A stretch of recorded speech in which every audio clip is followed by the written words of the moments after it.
Então, seguindo, vamos lá. Eu vou abrir aqui o projeto que eu tenho do aplicativo da igreja, tá? E vou para a parte das tarefas dele, porque como eu falei, né, eu já tenho estruturado algumas coisas ali, eu vou tomar como base, mas vou explicar tudo que eu alterar aqui. Isso é para não ter que ficar digitando esses componentes aqui, que são componentes de data, que eu também já ensinei aí nos módulos anteriores. Então, vou analisar aqui dentro de tarefas, na index dela, né, que é onde estão aquele cabeçalho de busca. A primeira coisa que nós temos que fazer é o seguinte, são duas datas, e isso vai ser interessante porque nós tínhamos trabalhado até então com uma data só, mas eu já tinha explicado qual a necessidade para trabalharmos com duas datas, basta duplicar tudo e mudar a referência. Então aqui nós vamos alterar, não vai ter mais a variável de busca, tá? É a primeira que eu estou removendo, e eu vou colocar as duas variáveis aqui de data, que é do datetime picker, ok? Mostrei para vocês no módulo anterior a documentação, falei de tudo isso detalhado. Inclusive, nós já temos data no projeto, que são aí lá nos cadastros de clientes e fornecedores, que é a data de nascimento dele. A diferença é que aqui são duas datas. Então, eu tenho aqui o date 1 e o date 2. Nada além disso.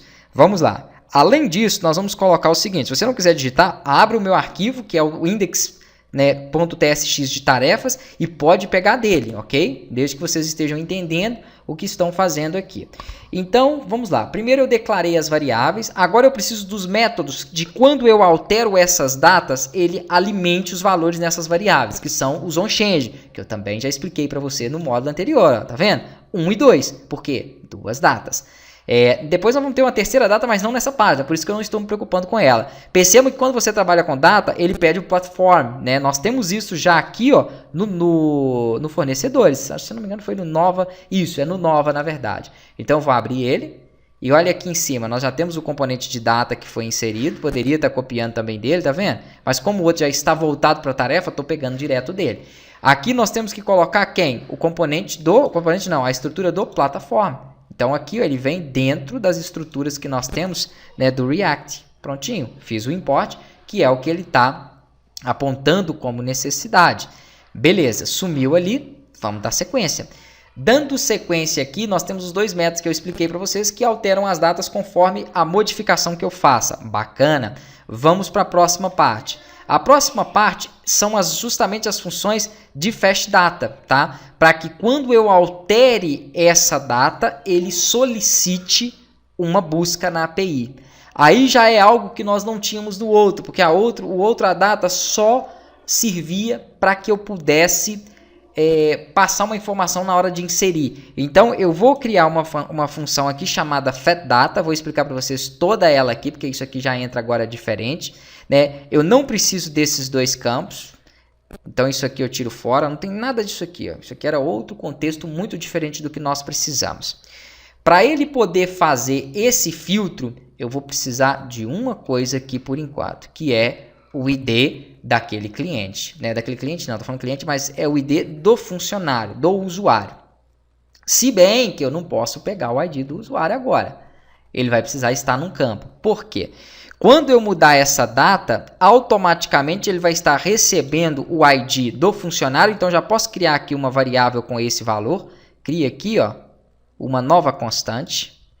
E essa nova constante vai se chamar ID_func. Pronto. Set ID func. Beleza. E por enquanto ela vai receber vazio. Aqui vão estar todos os IDs dos funcionários que eu tenho, né, para poder trabalhar com o sistema. Na verdade, não são os funcionários, são os usuários. Ah, como que eu sei disso? Porque nós fizemos aqui no projeto web, eu vou abrir ele agora. Vamos aqui, ó. As minhas APIs estão abertas junto dele, né? Lembra que eu falei que a pastinha está dentro? Então, só para me ter certeza do que eu estou falando e para seguir exatamente igual está no nosso projeto web, eu vou abrir aqui as tarefas, ó, o listar, né? A página, na verdade, de tarefas em si. Então, essa página de tarefas, que é a agenda, que é aquela que eu mostrei para vocês, onde eu selecionava um usuário e ele me dava a agenda dele, é isso que eu quero no aplicativo, eu tenho aqui, ó, uma forma de buscar. E eu não busco os funcionários, eu busco o usuário. Bacana. Então, se eu busco o usuário, tá fácil. Aqui vai ser ID usu. Set ID usu. Beleza. E aí, por que eu busco o usuário? Porque, na verdade, as tarefas não são lançadas para os funcionários, e sim para os usuários, que, na verdade, são funcionários do sistema, tá? Eu fiz assim porque nem todo funcionário pode ser usuário, porque às vezes tem um funcionário da limpeza, e aí, eu quero que ele esteja registrado ali no meu sistema e tudo, mas ele não precisa ter acesso ao sistema. Então, somente quem tem acesso ao sistema é quem vai receber tarefas agendadas. Então, aqui eu vou criar o ID do usuário. Se é o ID do usuário, beleza, eu posso recuperar ele já de início aqui, ó, com a constante que nós temos, que traz do login. Então, quando ele faz o login, eu tenho um assíncrono, isso já foi feito nos módulos anteriores, tá? Eu tenho um assíncrono aqui, ó, que recebe o ID desse usuário. Então, tá feito. Ele só vai me cobrar aqui o assíncrono storage porque não está importado. Não tem problema. Eu venho aqui em cima, ó, e importo ele. Prontinho. Agora eu tenho o asynchronous storage, significa que essa variável tem o ID do usuário que está logado. Quando ele fizer uma modificação na data, né, ele vai pegar esse ID que estiver aqui. Mas isso também vai ser relativo, porque e se eu tiver mudado lá no outro elemento?